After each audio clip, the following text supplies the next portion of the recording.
Yun guys, good morning. Magpapalit tayo ngayon ng studs ng S14 or R32 GTR. R32 GTR kasi GTR yung preno ko. O siguro halos pares lang sila magkalas kabit ng studs. Ayan. So ayun, jack muna natin yung kotse. And then ayun, palit tayo studs. Naka-spacer converter kasi ayoko ng spacer converter. Kasi 10 lug nuts babantayan mo sa labas sa loob. Gagawin ko, palit ako studs para yung stud ng spacer converter tanggalin na natin. Tapos sa labas na lang na nut yung babantayan ko. So, ganyan. So, natanggal natin yung gulong. Ayun, sinasabi ko medyo takot ako sa ganito eh. I mean, dami namang gumagamit na okay. Pero ako, mas gusto ko talaga wala nang ganito.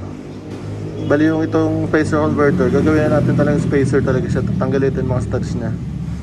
Tapos, yung stock na studs, ayun, papalitan natin. So, papalitan natin yan.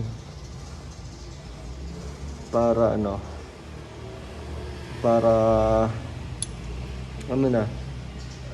5 bolts lang, 5 nut lang yung babantayan natin yung sa labas lang, di ba? Mamonitor natin. Ayan.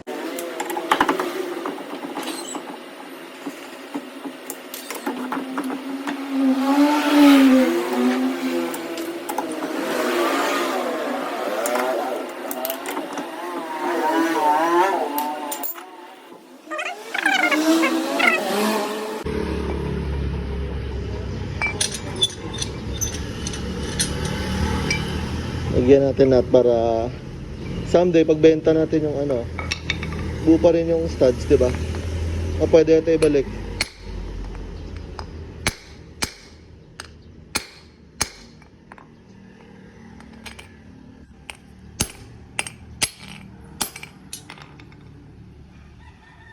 Tigas ah.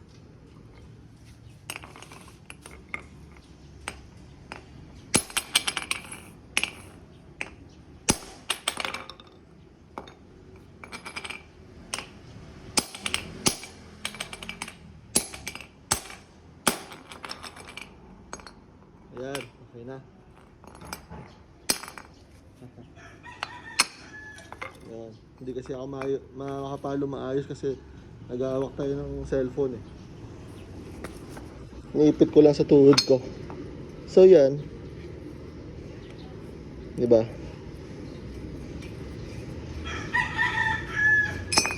Ayan. Naglagay ako ng nut para hindi masira yung thread. So yun, magiging spacer na lang talaga siya. Dito, ayan. Diba? So yun, ganyan gagawin natin sa iba.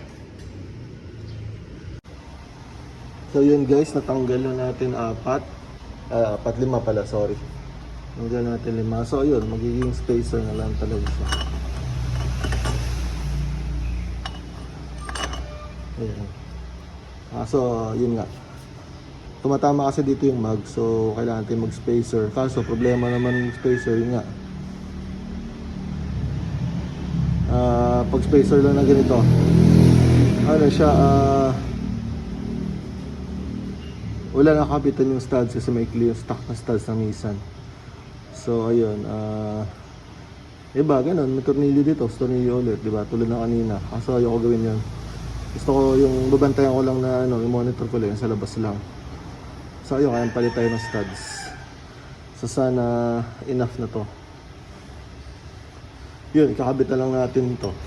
Parang ganyan yung niya mamaya. Ayun, parang ayun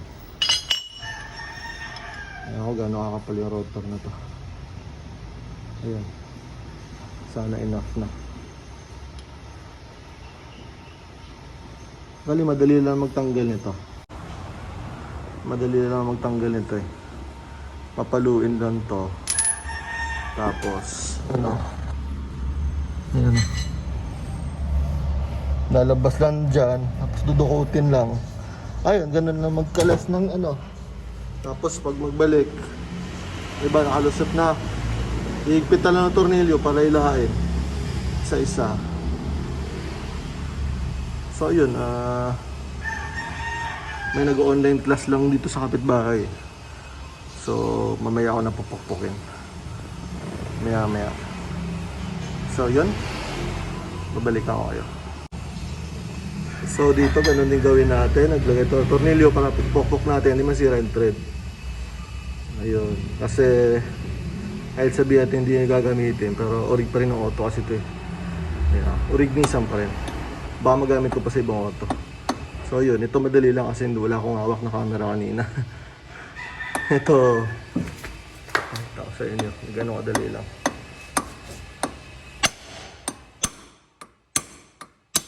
Ayun, diba? Dali lang. Dukot. Ayun, malayo yung diferensya. Actually konti lang pero laking bagay yan. Tapos yun, di ba dinukot sa likod? Ayan, sasaksak lang din. Ayan. Tapos ayun, ano natin ang nut para mahila siya, mag-fix siya. So yun na lang gawin natin sa lahat. Ganun na kadali magpalit studs sa S14 chassis. Hindi ko sure kung sa ibang auto eh. Ganito rin. Wala naman kasi ako S14 lang meron ako. So yun. Sa Honda ko pa natanggal lahat. So yun. Balik ako kayo pag matapos lahat.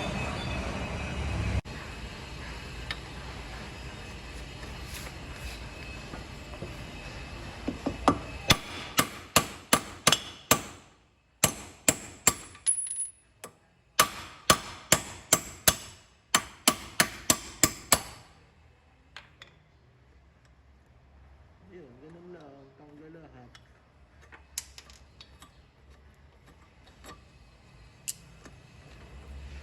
Ay, sorry. Mata ko nandun eh. Hindi sa cellphone. Ayan.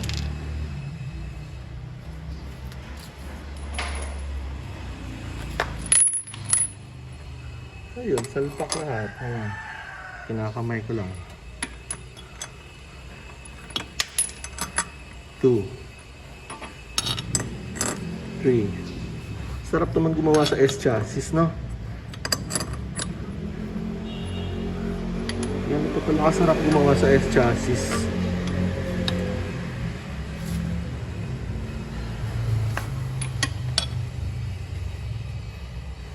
Ito na lang isa, guys.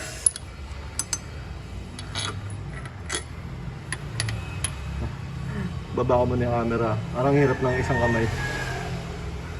Yan na lang. Medyo tumatama lang dyan. Ayan. So ayan. Mahaba na lahat. Hanap lang ako ng mailalagay dyan para maging parang air washer para hilain yung studs. Naghanap ako ng guys, ng sabi kong yun nga, nung pang hatak. Wala akong mahanap. Tapos ayun, naisip ko yung ito na lang, yung spacer converter. Ito na lang gagawin natin pang hila ng studs. So ayun, double purpose na siya, di ba? Saglit, hirap. Saksak ko muna ito tapos siya nag-iikot. Ayun guys, ayun siya na maghihila. Para mag-fix na yung yung bago nating studs. Ayan. Ayan, hinihila na guys.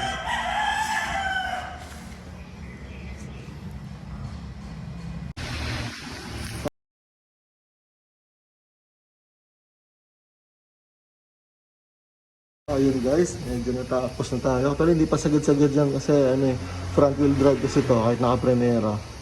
Umiikot, wala naman pipreno dyan kasi mag-isa lang ako. Sasalpak na natin yung mags, tapos yun na yun.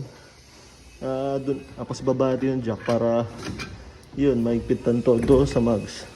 Lalabas pa konti yan. Hindi ko na ano kasi pag hinikit ako, iikot to eh. Salpak natin ang mags. Tapos problemahin na naman natin, ano, camber.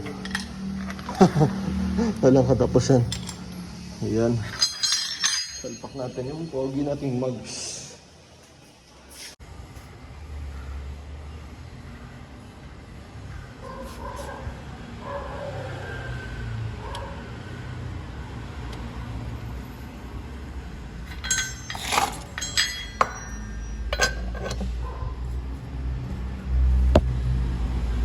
Tatlong ikot. Hindi pa nahila yun ah. Kaya pa mag ano eh. Sa iba, nakadagdag pa ako parang 4. So, safe na safe pa yan. Yan.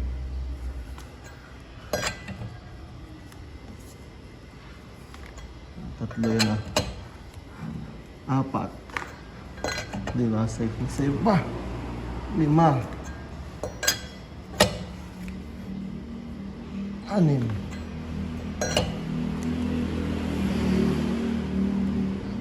Ayan. Pwede pa yan. Pag final na talaga, pwede pang hilain. So yun, ganun gawin natin dito. Siguro ano ako tubo para talagang press na press. Hilang-hila yung ano. Yung ano natin. Yung mga studs na bago. Yan, sakto-sakto lang kasi hindi rin ako pwede mas maaba pa. Kasi una sa lahat, walang available dito. Kasi, hindi pwede mas mahaba kasi hindi na makabit yung bolt cap. So ayun, sakto lang ito. Pakita ko lang. Ayun, yung preno may ano na, may gap. Maliit pa rin. Ano, ayun. Next natin na problema, ayun, camber. Wala, hindi talaga papasok. Kung hindi sana tayo nag-spacer, baka dito siya. Medyo flush na. Kaso wala eh.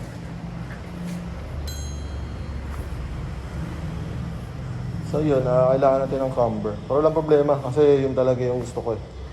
Camber yung harap para drift car look. Parang ganito.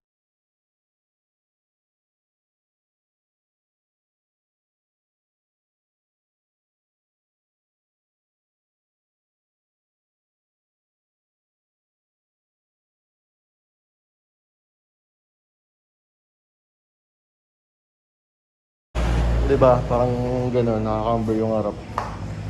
So ayun, medyo nabunutan na rin konting tinik kasi